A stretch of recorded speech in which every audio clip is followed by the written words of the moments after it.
It was 90 terrifying, traumatizing minutes. That's how long it took from the moment an 18-year-old coward stepped into Robb Elementary School in Uvalde, Texas on May 24th, 2022, until the time the horror was over. He killed 19 children, 2 teachers, and 17 were wounded. It was 90 minutes too long, and people are outraged at the authorities. Today I have an updated timeline now that things are being sorted out. We're going to dive into the details of the timeline, and I'm going to show you exactly what happened that day along with some extra info. So now, let's get into it.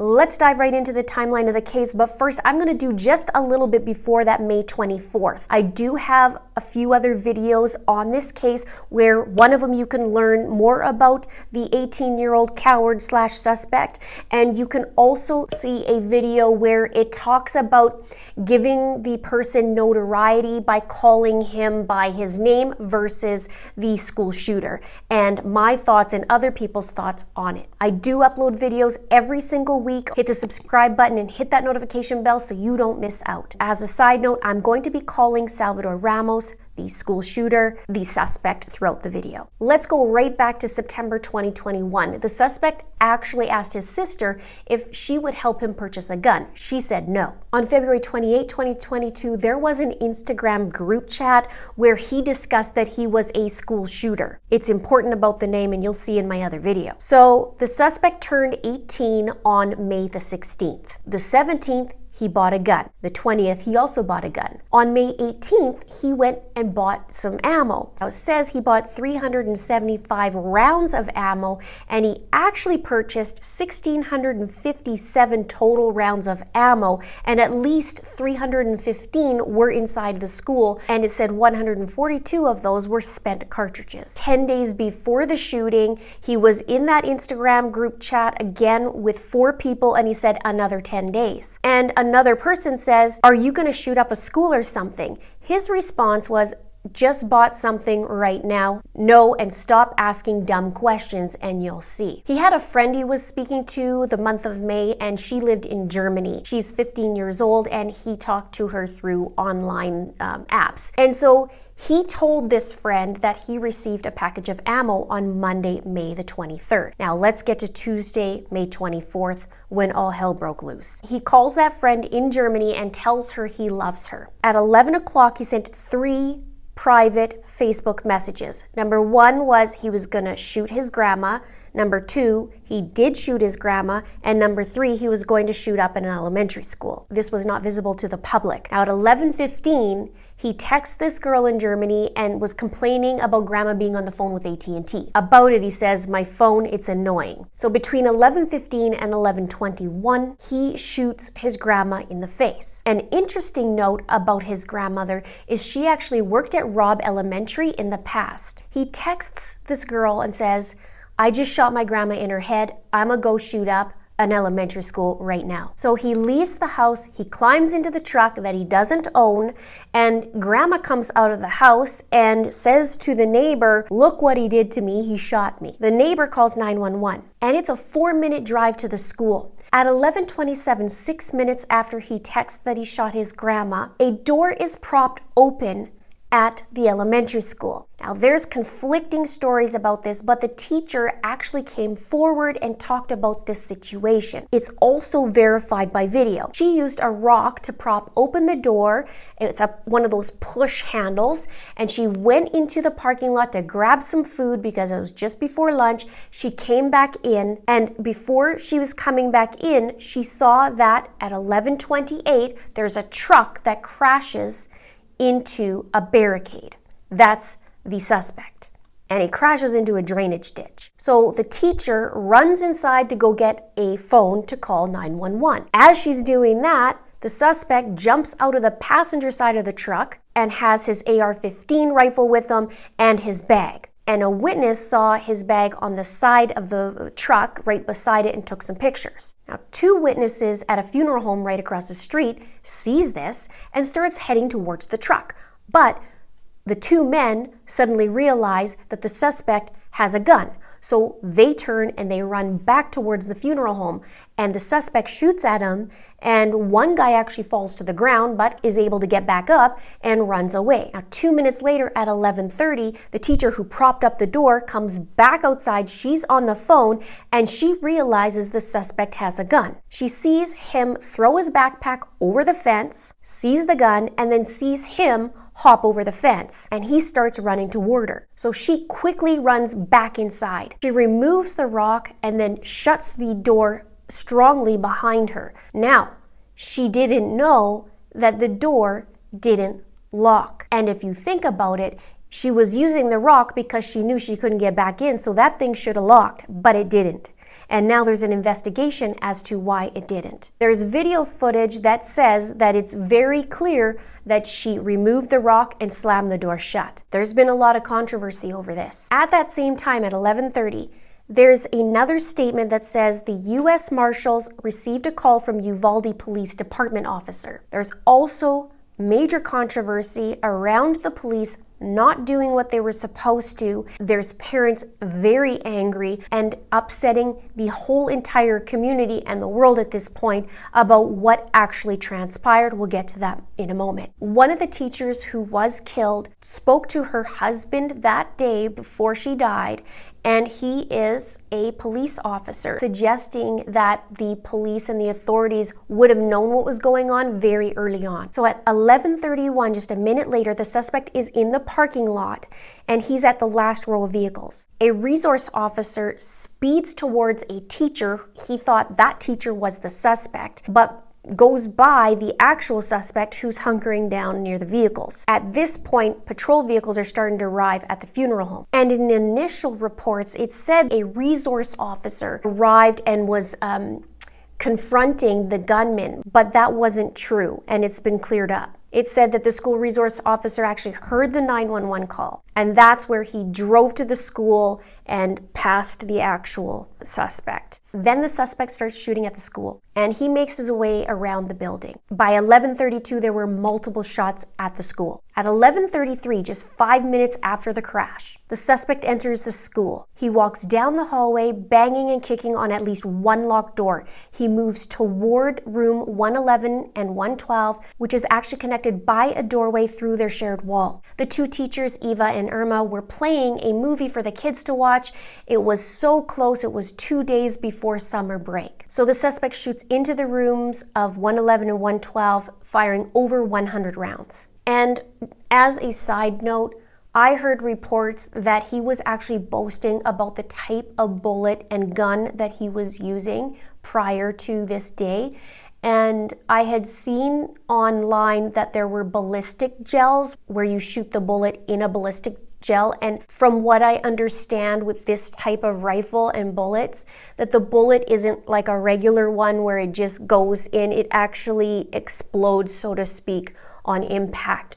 So he was boasting that these would actually do that. And it's, I'm trying not to get choked up. It's just devastating to hear that these children had this happen to them and what happened to their little bodies. One other report from a student said that he was one of 5 kids that actually hid underneath a table in that room with a tablecloth over top, so they were able to stay safe. Another child said that they actually went to their little classmate and grabbed the blood and put it all over them so that they could stay alive.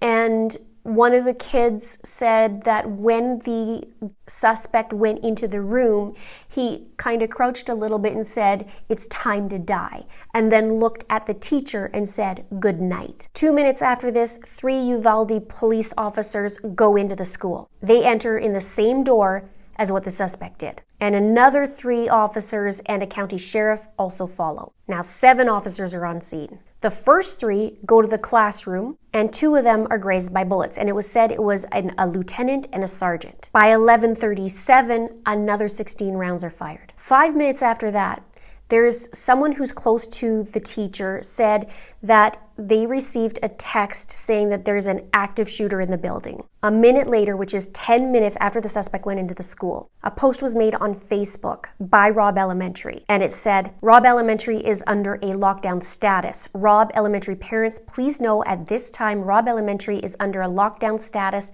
due to gunshots in the area. The students and staff are safe in the building. The building is secure in a lockdown status. Your cooperation is needed at this time by not visiting the campus. As soon as the lockdown status is lifted, you will be notified. Thank you for your cooperation. A minute later, officers call for additional resources: equipment, body armor, negotiators, and evacuating students and teachers. By 11:51, a police sergeant and other law enforcement agents arrive at the school. More officers arrive on scene. 11:54, people start gathering around the school, and there's some major tension building around the police and the parents. Parents are saying that police just stood outside and didn't do their job. At 11:56, a mom can be heard saying, "Our kids, that's what we're worried about." She was live streaming, and she said, "Our kids are here, man. My son's right there." By 11:58, a police officer who's outside pushes a guy who's on a phone, and the officer is yelling at people to move across the street. One person yells, 6-year-olds are in there. They don't know how to defend themselves from a shooter. By 12:03, it's now a half an hour since the suspect entered the building. Up to 19 officers are in the hallway. And at this same time, a student phones 911 for 1 minute and 23 seconds. She whispers, "I'm in 112. 2 minutes later, some students who were locked down in the cafeteria, which is on the other side of the school, they're able to flee. 12:06, there's a Facebook post from Robb Elementary. It says, all campuses are under a lockdown status. Uvalde CISD parents, please know at this time, all campuses are under a lockdown status due to gunshots in the area.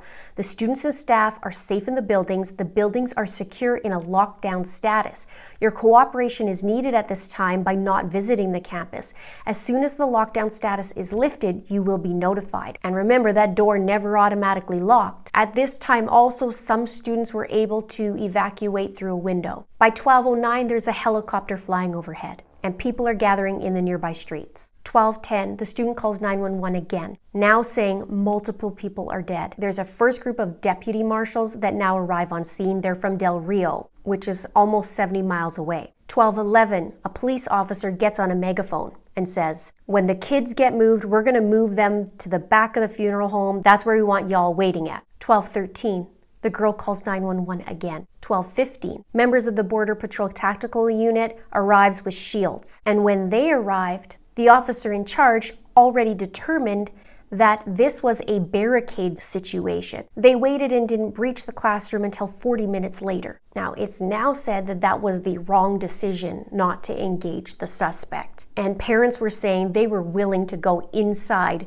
to help rescue their kids. It was also said that it was the school district police chief that didn't treat this as a active shooter. 12:16, the student from 112 calls 911 again, saying this time that there were 8 to 9 students alive. 12:17, another announcement on Robb Elementary Facebook page. It says, "There's an active shooter at Robb Elementary. Law enforcement is on site. Your cooperation is needed at this time by not visiting the campus. As soon as more information is gathered, it will be shared. The rest of the district is under a secure status." 12:19, a different student calls 911, but it was disconnected when another student said to get off the phone. 12:21, shots are fired again by the suspect.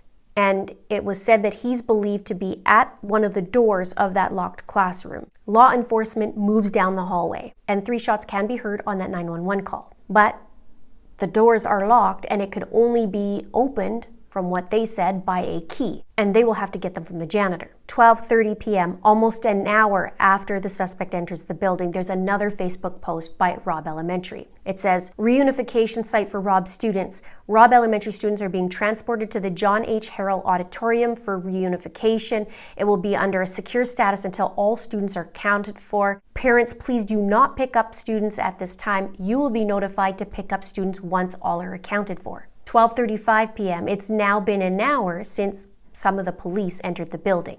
Now at 12:36 p.m., that first 911 caller, she calls again, and she stays on for 21 seconds. She tells him that the suspect shot at the door, but she's told to be very quiet and stay on the line. 12:40, another Facebook post. Robb Elementary students are being transported to the Willie de Leon Civic Center for reunification. The Civic Center will be under a secure status until all students are accounted for. Parents, please do not pick up the students at this time. You will be notified to pick up students once all are accounted for. 12:41, people are starting to gather around the streets. 12:42, an officer carrying a shield rushes toward the building. 12:43, student calls 911 again. Please send the police now.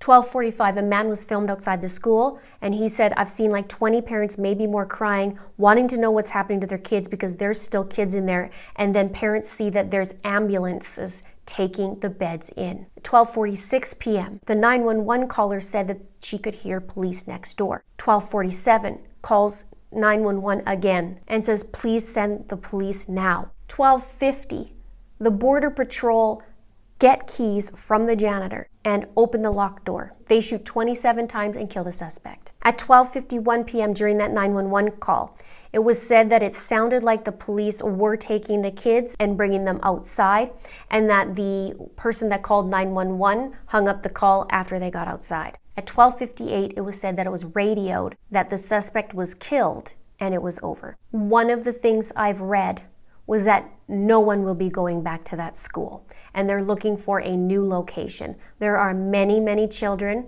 that are terrified of going to school, and rightly so. The U.S. Department of Justice said that they will investigate the law enforcement response to this tragedy. Now, I question why the 24th? He had prepared for that day. Was it that he was just waiting for his last rounds of ammo to come? What was it? And as for being called the school shooter, I did do a video on it. You can check it out here, where I talk about him wanting to be called that, and now there's evidence of it from February. Also check out this video about the 10 things to know more about the suspect.